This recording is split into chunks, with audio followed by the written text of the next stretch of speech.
All right. Welcome to another episode on the Stretch Street podcast. This is the energetic EJ, and I hope that you're doing well. I hope your week is going on well.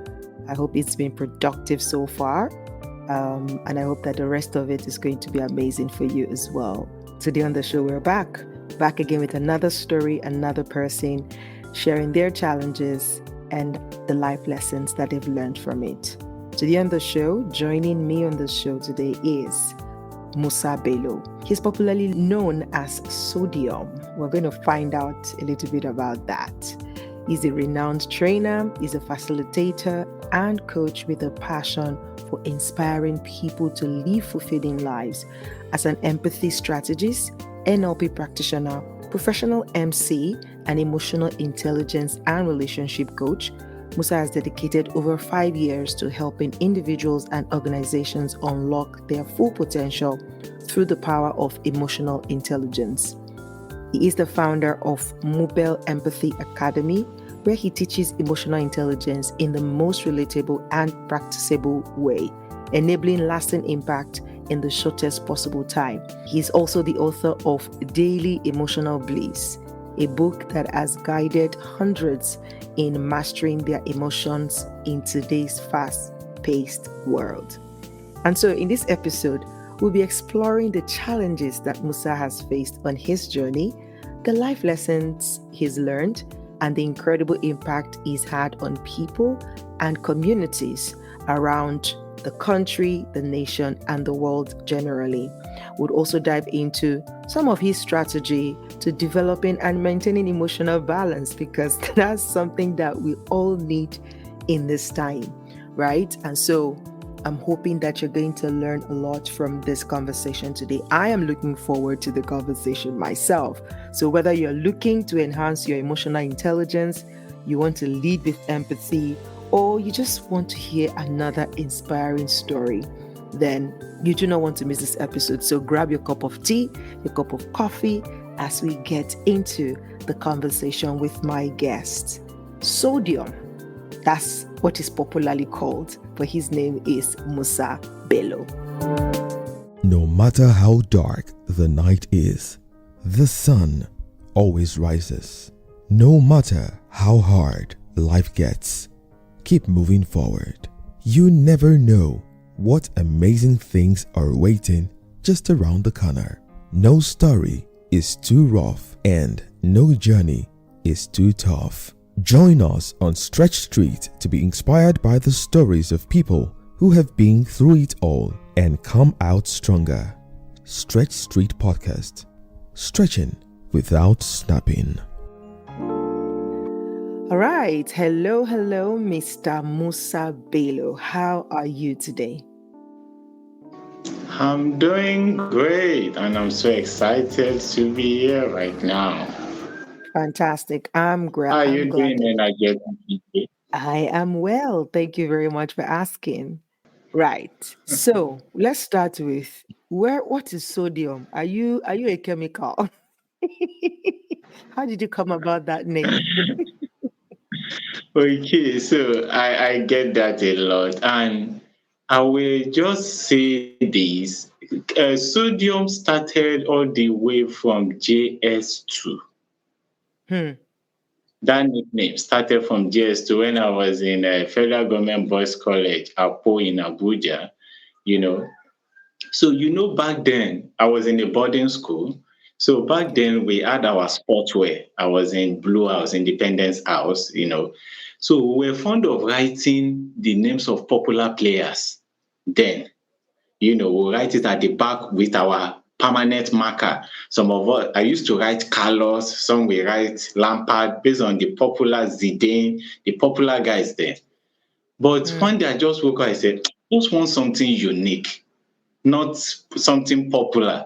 So I decided to write sodium with 11, which is the, atomic number on the periodic table.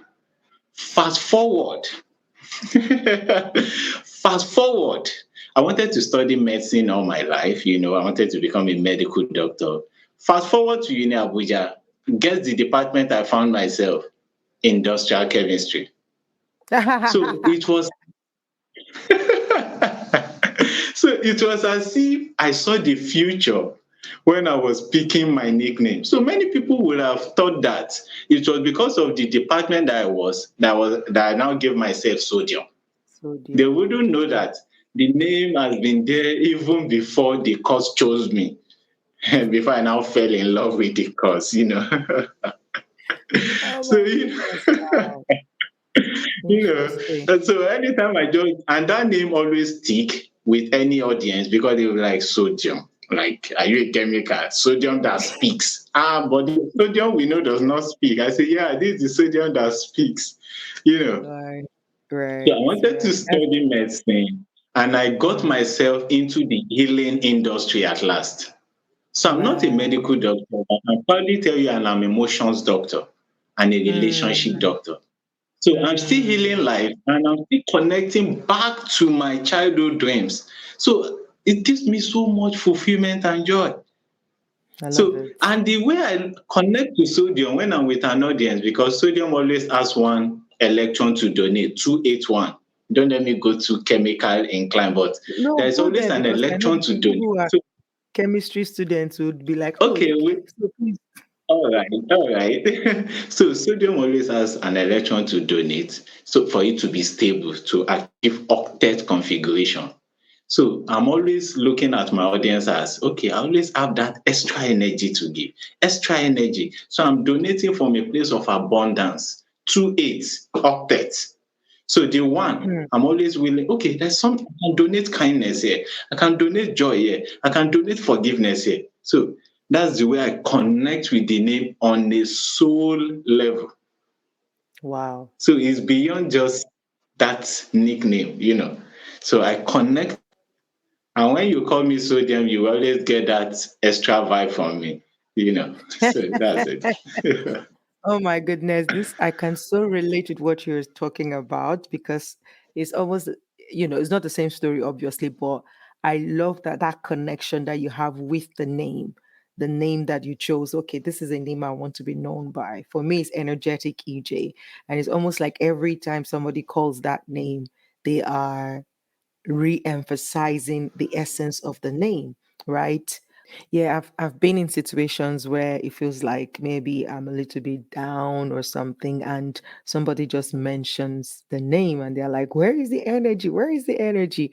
And that kind of sparks up, something in me. So I can 100% relate with that. And I love how you said you're connected with that name on a soul level. That is so beautiful.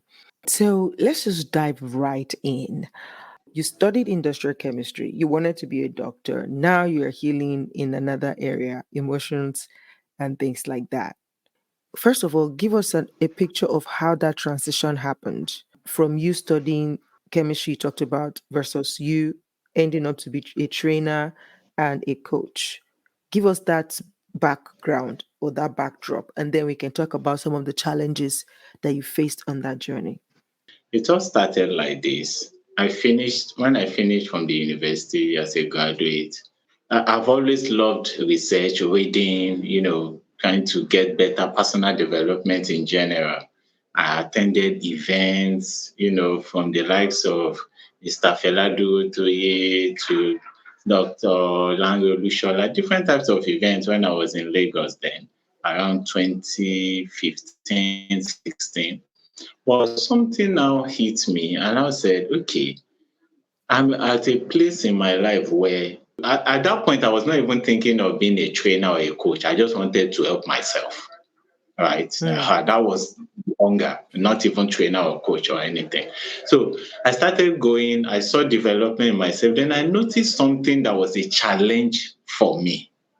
I Hmm. was struggling with self-confidence and I was Hmm. struggling with so that self-confidence also affected my relationships with people in Hmm. general. I can be quite jovial. In fact, I tell people that I was a jokeaholic. That was how Hmm. serious it was. I joke about virtually everything. I Right. was I was a jokeaholic to the extent that when I came out to be a secretary general of my department back then, the university, people thought I was joking, even when they saw my poster. It was that serious, you know. You know that kind of level. Nobody could, Mm. except my Take it very close seriously. friends. Nobody could really say when this guy, and that my jokerholic character was a cover for Mm. my lack of confidence. Oh, I wow. couldn't express myself assertively. I was this type of guy that wanted to bring peace to the whole world, even at Mm. the detriment of my own inner peace. Mm. I will overlook a lot of things and just. So I noticed that there was a deficit during that period of my personal development. And I said, okay, I'm struggling with this. But if I want to achieve the kind of dreams I have for myself, then I can't get anywhere. So that was when I started digging on emotional intelligence. I said, this is related to my emotion. There's some kind of shame and guilt that I'm holding on to that's not allowing me Mm. to show up. Maybe there's some kind of, overwhelm as the first child. At some point, I thought being a first child, it means you must be the first to accomplish every success on the book. That was my Mm. mentality at that point. So it took me time and self-reflection to be able to, just drop all of this load I had on my head. So that was how I discovered emotional intelligence. And I noticed that, okay, there is a method to this and there's a solution to what I've been struggling with. Mm. So when I now wanted to start up with public speaking, guess the topic I started with? Self-esteem. Mm. What I was struggling Right. because I could relate deeply to it. I know Right. how self esteem can shatter every bit of you if you don't know how to level it up at every point in time. And then from there, I started my speaking when I was in teaching in a secondary school. I would just tell my principal, please give me 5 minutes. Let me just uplift the spirit of the students. And there was a particular week I was not around. And the feedback I got was, sir, when you were not around, the assembly was boring. I said, oh, that means I was doing Mm. something to this student. So, and then I evolved from there. Then the healing journey started. So I went back to my root of I wanted to become a medical doctor. What was the reason behind that? Yes, I had a role model in one of my cousins that was already studying medicine, but I just wanted to heal. I wanted a situation where I can help people heal. And now I'm studying emotional intelligence. I say, okay, there is healing here. Let's Mm. dive in. And since Right. then, it's been a very fantastic journey for myself and for my clients. So that's it. Wow. Love it. Love it. Love it. Love it. I love how, the part you said, what it was just you looking for a solution to your own challenges and just grooming it from there. And that experiential feel to the solution you're Yes. providing makes a whole lot of difference, because when you're speaking the language to the people, they can relate with it. And I love it. I love it. So in this journey now, since you started and then you started to evolve and everything, have you handled any situation where your efforts, because just mentioned now about your clients and it's been great, have you handled any situation where all your efforts to inspire that empathy, that emotional intelligence to help people understand it and, grasp the essence of it to change their life, where all you were seeing was just resistance? It wasn't going through. They were not, they were unable to accept it. Have you experienced that? If you have, how have you been able to deal with that? Okay. I will be quite humble to accept this part so far because I teach a concept of emotional intelligence that I created for myself called the emotional bliss. So I created the emotional bliss blueprint to help my clients. And Hmm. what I've discovered so far, as long as that person is coming as a coaching client, I can say my success rate has been close to 98%, right? Hmm. Because the methodology that I use is for them to see that, okay, whatever mindset you are bringing into this coaching session, we are starting from there. We are not condemning it. So people, and I call it a special grace. when I'm engaging with my clients, they are ready to just let off the whole burden. They are willing to, express themselves, let loose, no holding back. They just choose to be vulnerable. And they keep telling me, but I've been with some people, some coaches, and I've not been able to go as deep as this. Even till Mm, now, do you know the personal research I'm doing on myself? What's that secret formula that I've been using mm, to get such results with people? Popular mm, figures, and they just let it all out. I know, yes, there's a safe space. They are sure that I'm not going to use their, stories as content online. They are very sure of that. But how do I get it consistently? So, an emotional bliss blueprint is just letting them know that all the emotions that you experience are valid. However, mm, the behavior you choose to do is your responsibility. But from mm. shame, and when they come in, they no longer criticize any emotion, they no longer, shape any emotion. So, because the first and major shift that I always address is the mindset they are bringing in. Many people are coming, they're already feeling shame for experiencing an emotion, not for even doing any behavior. I know some of these things come from religious beliefs, whether Christianity or Islam, and some of these come from social upbringing, different types of culture. Oh, a woman is not supposed to feel this emotion, especially anger. They even shame women for experiencing anger. You should keep quiet, keep the peace. And I'm like, God deposited emotions in all of us for a reason. And I tell them, imagine a world with emotions. How will it look like? Imagine a rainbow with just one color. And they tell me that will look so boring. We won't even call it a rainbow. Rainbow wouldn't have made any sense. We have just Mm, overlooked it. So that's what emotions do for us. So far, I've been able to get like predictable results. And mm, there was one frustrating moment I had. You can imagine, I just finished speaking on emotional intelligence, control your emotion, did this. I gave all the tools in the book. I was speaking, vibrating. Though I had just 20 minutes to speak that day, but at least I felt, okay, I've done justice. You know, that kind of feeling. Then, next thing, I saw a man fuming with anger, gave his son a dirty slap at Millennium Park in Abuja. That was where we had that get together. So they just said, let me come in. I was also the MC that day, so I just gave them 20 minutes on emotional. And in my head, I was like, did I just waste my 20 minutes? Didn't this man get this gist? Like, why were you? So that moment was quite funny for me, but it's all good. And mm, it's been, keep learning and trying to get human beings to shift their mindset and just make it work. I know I mm, have to be patient with my clients to get results with them, because when they are unlearning years of, years of unproductive thinking about their emotion, I have to be patient. Sometimes they experience some form of relapse. I say, okay, it's part of the process, but now you know what to do to correct yourself. So mm. that's how it has been so far.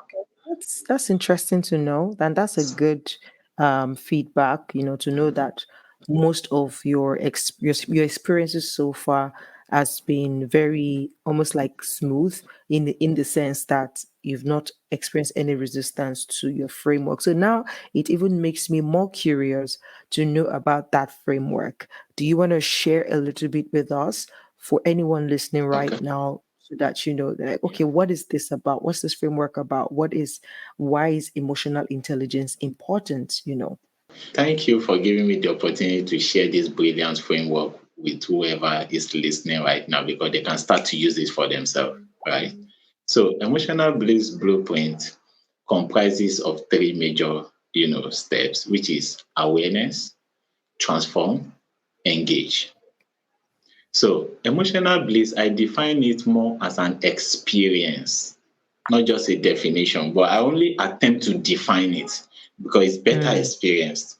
So, emotional mm, bliss is accepting and embracing all your emotions and having the skills, tools, and techniques to transform unpleasant or uncomfortable emotion to pleasant or comfortable emotion, and your ability to express your emotions healthily.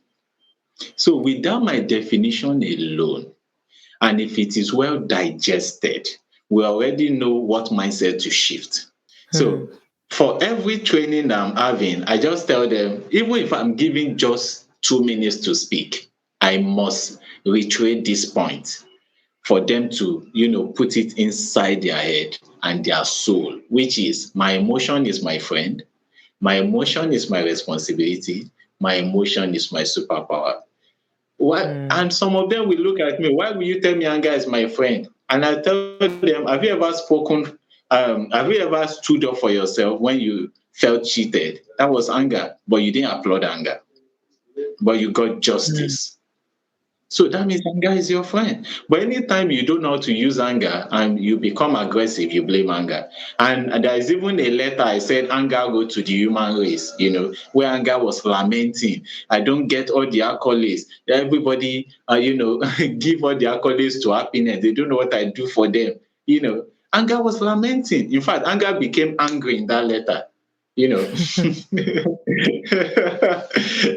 So anger was telling them that his job is always to play a trick on you for you not to be aware that he's around. So your job is to be aware that anger is around. How can I use it? So I start by letting them shift their mindset from accepting and embracing all their emotion, from shame to jealousy to envy. For many people, all these emotions are taboos. Envy, God forbid. That was it. On my Facebook, I said, how many of you have ever felt envious in this on my timeline? And I was hearing some God forbid envy. I'm always happy for people. I will not. Then when especially in my trainings, when I paint a scenario and I say, imagine you are a friend with someone and both of you entered an organization at the same time. So fast forward, you have always been promoted always the same time. Then you now got to a position and they said it's just one person that we get to maybe the director level or whatever position. And voila, they chose only your friend. How would you feel? Then they look at me like this. Then most times they start with this gist. Well, I won't feel envious. I say, yes, that's envy right there. Because I didn't tell you will feel envious. You are the one telling me you won't feel envious. So that shows how we have been blocking a lot of emotions from showing up. And emotions are visitors telling you, this is what is happening in your life right now. What are you going to do with it? So that's where I start from, which is awareness. Be aware that you are even experiencing an emotion. Right now, I'm feeling excited that I'm having this conversation with you, and it's all over my face. Emotions are embodied.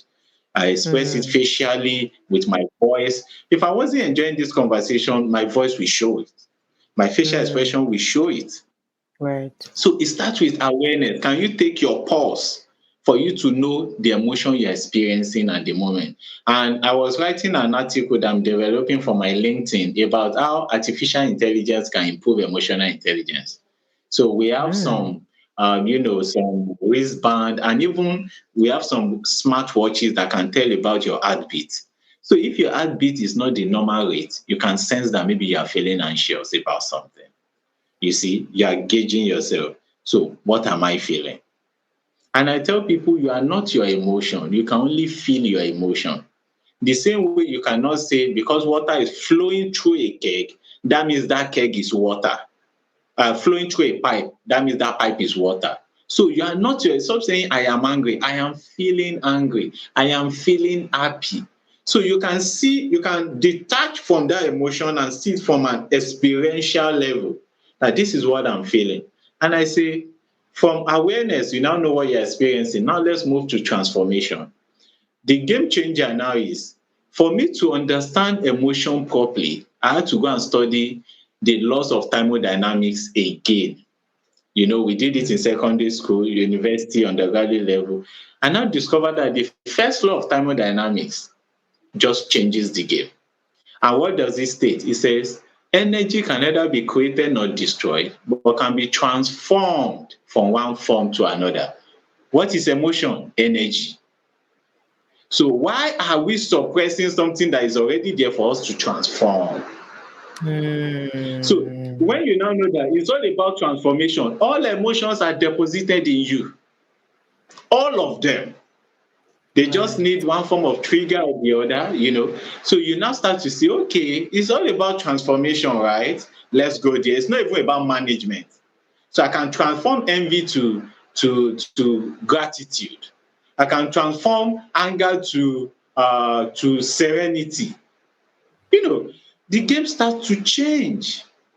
We Hmm. no longer blame our triggers. And when I tell people that, yes, triggers can cause emotional reaction in you. But do you know the power I give triggers? Just 10% of the equation. Hmm.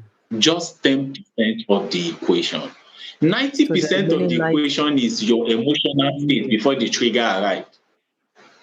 Hmm. So these are concepts I teach for them to see, oh, it's not about what your boss said. Are you aware of the emotional state that particular, word met in you? Most of us are not aware. Is it? But we As you blame it said on that the now. trigger that is in front of us. Yeah, as you said that now, I heard what you said in Yoruba. I said this last statement you just said about, what is the state that the trigger met you? I heard it in my mind in Yoruba. Like it feels like Yoruba Oh, language interesting. expresses it more. Okay, please share the Yoruba language. Like nǹkan tí trigger yẹn bá lẹ̀. Do you get what I mean? Like something. Nǹkan tí trigger ẹ bá Mhm. Like nǹkan tó bá lẹ̀, what was your state? What was your state when that trigger appeared? That is 90%. I love it. I love it. yeah, yeah. So all of those things are building blocks to even the awareness, because you need to be aware of the right mindset. Then we now Right. get to transformation, which is what are those tools? So now many people know tools and techniques about emotional intelligence, right? Many people will tell you, take a deep breath. Many people will tell you, take a walk. Many people will tell you, go and shower. But I go a step further, which is to explain why you should take a deep breath. So you connect more. In fact, after my session, some of my clients feel like, oh, they can now take on clients, because I don't just tell you do this. I tell you why you should do it. So they know they are taking deep breath because it's going to relax their parasympathetic nervous system and get them to that relaxed mode. That's why they are doing deep breathing. They know that deep breathing will counter the kind of breathing that is associated with certain emotion, because emotions are embodied. If I start to feel anxious now, my breath will be shallow. So they know that deep breathing will counter that shallow breath and get me back to status quo. So these Mm. are part of the tools I teach. Then I take it to the expression level, because emotion is exchange of currents, and words are current of emotion. So we need to now to send the right signal to people. So that's where assertive communications comes in. And to summarize expression in one word, it is to say your peace of mind. I'm sure you'll be wondering, we know we say peace of mind. Well, it's not the peace you may be thinking. I'm talking about PEACE of mind, not PIECE. Say your peace of mind. If you are not sure that that is coming from your peace of mind, then it's not time to speak. Hmm. So anytime we yell or shout or insult, it means that we have exhausted the peace inside of us. It's time to refuel. Hmm. That So is so good. ATE, awareness, transformation, expression. Expression. Love it. Love it. Love it. Love it. Love it. This is so good. Okay. We're going to come back to that framework and how people can reach out to you to be a part of it if they want to work with you on that. But let's come back to you. What are some challenges that you have faced on this journey, your own personal challenges now to say, when you were overcoming, Yes. maybe unlearning and relearning your emotions to get here? What are some of the challenges you faced and how did you overcome them? And what are the lessons as you were overcoming them? What are the lessons that you've come out of these Okay. experiences from? Powerful question. You see, using myself and as an example, I was on this part during my, university days. I was fond of waking up and feeling grumpy. So I wake up Mm. like on a consistent level. I just wake up. I don't want to talk to anybody. And there's a saying in Yoruba that your village in English it means something like your village people have visited you again this morning. I was on that kind of level. I would just want to be on my own. I didn't know why I was experiencing such on a daily, like maybe in a week, that could be like 3 or 4 times. That we can say weekly. So Mm. when I now discovered emotional bliss, and there was a task when I was reading Awaken the Giant Within, right? There was a task Anthony Robbins said described in the book. He said, stay for is it 30 days or 2 weeks without feeling angry at all. Of course, I Mm. was still in my in my parents' house then. So I now noticed that it's like my dad was reading that book when Anthony Robbins gave us that task that don't feel angry. And he said, anytime you break it, you should start all over again. So it kept breaking. So it was as if my dad peeped into the book and knew that I was up to something. So he will send me some errands that will just feed my trigger, and I was like, oh, why will I do this one now? And so, so what I now did was I learned one powerful tool, which was to anticipate my trigger. So I anticipated in advance. Okay, what if my dad decided to send me 3 errands at once? What if? What will I do? And what does it mean to me? So I was now able to walk around it, which is when that trigger comes and I'm about losing it, I will just say, okay, I saw this coming. It's just playing out. So it was like it's a game, it's just playing out. Then I will just walk around. Then I was able to now run through that emotional part gradually. Fast forward now. Remember, I told you about the self-confidence angle. It was now time for me to learn expression of emotion because I'm that type where on a scale of 10, how well do you want to avoid conflict? I will say 11 over 10.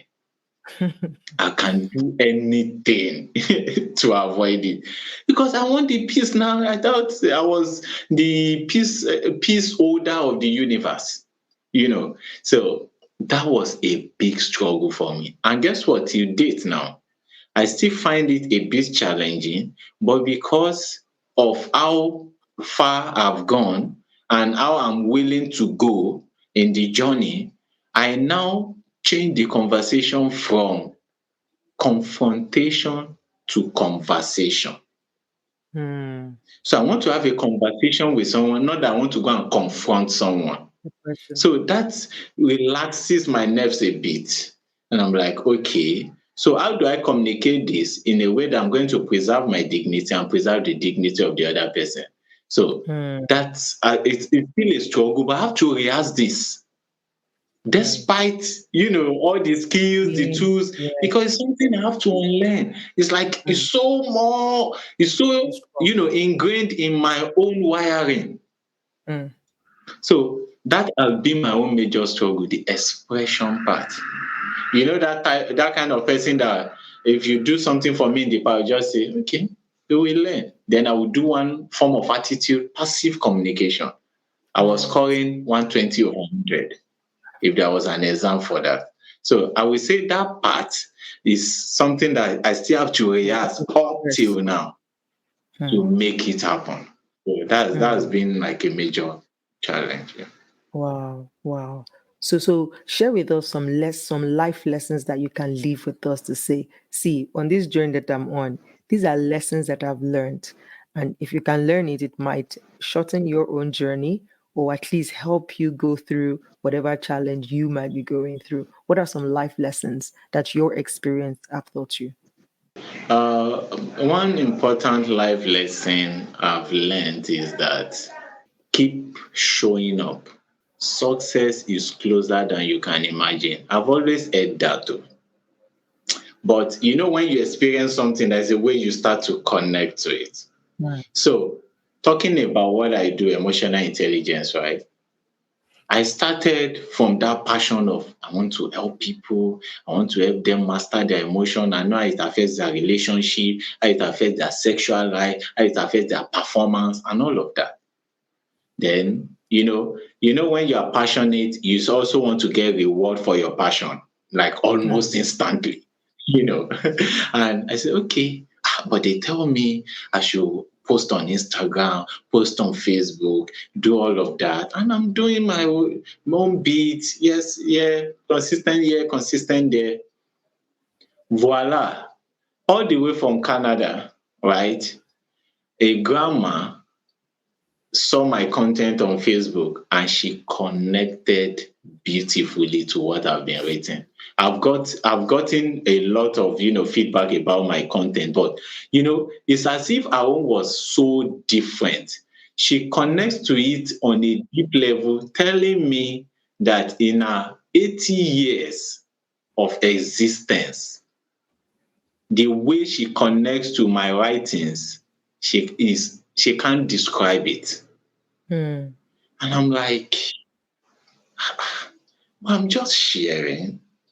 My Daily Emotional Bliss book is an ebook. I don't have a hard copy yet. I thought that it was just exchange rate was about $1, 1,000 naira to $1 when she requested for the book. I told her $3, and she said, $3. He sent me $25. I said, Hmm. okay. Then the money was not even the issue. When she was reading the book, when you are getting feedback from what you have written, you're like, are you sure it's my book she read? Are you sure it was my book? Because of the transformation she got. Hmm. She tells me that anytime she wakes up, she blesses me twice before doing any other activity. Wow. So that's a proof that when you show up, you will connect the dots. But the when is not within our What? control. What Hmm. is within our control is showing up. So that's a super lesson I've learned. Hmm.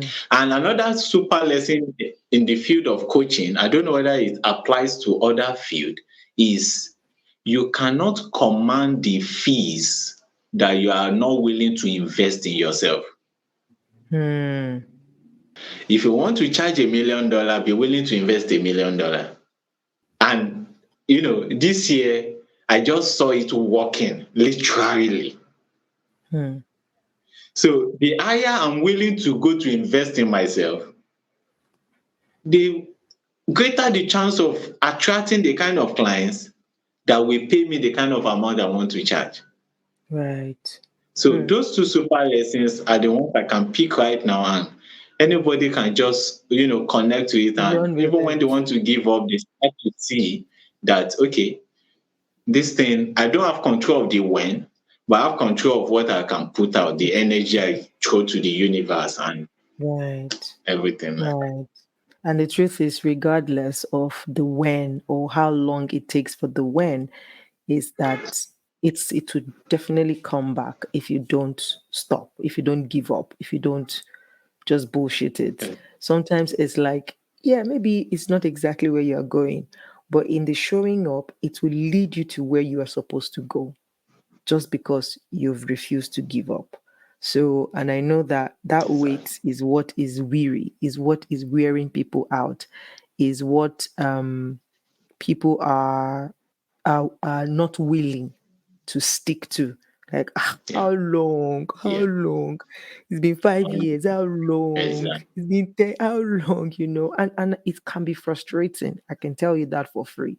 It can be frustrating. But again, one of the things that I have learned on that journey of waiting for the when is that when you truly sit Mhm. down and reflect, you would see the little dots that are connecting. You will see the little Mhm. impact that you are making on the way Exactly. to the In bigger between. thing. Yeah. Exactly. And if you can just hold on to those little things, it will get you to the bigger ones. So, yeah. But I thank you. concur. Thank you. Thank you so So much. just Thank you to so add much to for that, sharing. Yeah. we are fond of saying God when. I don't go with God when. I say Mm. God how. How? Mm. God how. I want the how. The Yeah. when. Oh yes, I know you will just God has already done the when self. It's true. It's You just know us that to kind of enter thing. The into when it. is Yeah. settled. Is the how. That's what I'm looking for. How? Right. The when Right. is settled. But how? How? Mm. How? Mm. How? I love it. I love it. So, if anybody's listening right now and they want to work with you or they want to check out your work to just sample you and say, what is this man talking about? Who is he? Let's even see his work. How can they connect with you? Well, on LinkedIn, right? Musa Bello, Sodium Speaks. Musa in bracket, there is Sodium Speaks, then the Bello. On my Facebook, just search for Bello Musa Sodium. If you can catch me up on any of Two those social platforms. media handles, then you can send me a DM, then we can take the conversation up from there. And you can just Okay. go online, search for Mubell Empathy Academy. You won't find our website. However, you will find something about me. No problem. I'll leave the links to your Facebook and LinkedIn attached to this particular episode so that anyone who wants to connect can connect with you. Thank you for sharing. And I really, really love your story and the way that you are currently impacting your world. And I just want to encourage you to keep going, keep impacting, keep making that difference, keep helping people connect to their emotions and help them, be the better version of themselves. Thank you so very much for being on the show today. Thank you so much. It's been a pleasure. Energetic EJ, keep inspiring us. That's Thank all I you. can Thank say. you. I love what you do. God bless you. Thank you so much. Well done. And you too. All right. Thank you. All right, guys, this is where we draw the curtain on this episode. I really hope that you've learned one or two things from what Mr. Musa Bello shared with us. Sodium, if you forget anything, don't forget his name, Sodium. And I love the story he told about how that name came to be. And I want you to go look for him on the platforms that he's active on, LinkedIn and Facebook, and read some of his write ups. Join his community, work with him, especially if you're struggling with any type of emotions. And, he can help you figure that out. And I would love to hear from you. If you do work with him and you got transformation, come back and say, hey, Stretch Street podcast with the energetic EJ. I met Sodium on your show. We've worked together, and this and this and these are the things that I can say about it so that we can spread the word some more. All right. Again, remember, we all go through challenges, but you can hear from Sodium's story here. He turned his own challenges, his own solutions into a source of solutions for other people. And today he's making impact with his solution. So remember, that challenge might be there to deliver to your laps a solution. Stick with it. Stop asking God when. Ask God how. How do I deal with this situation? And when you get the how, probably you'll be able to exchange that how for more value as you multiply it in the lives of others. I'll talk to you next week. God bless you. Bye bye.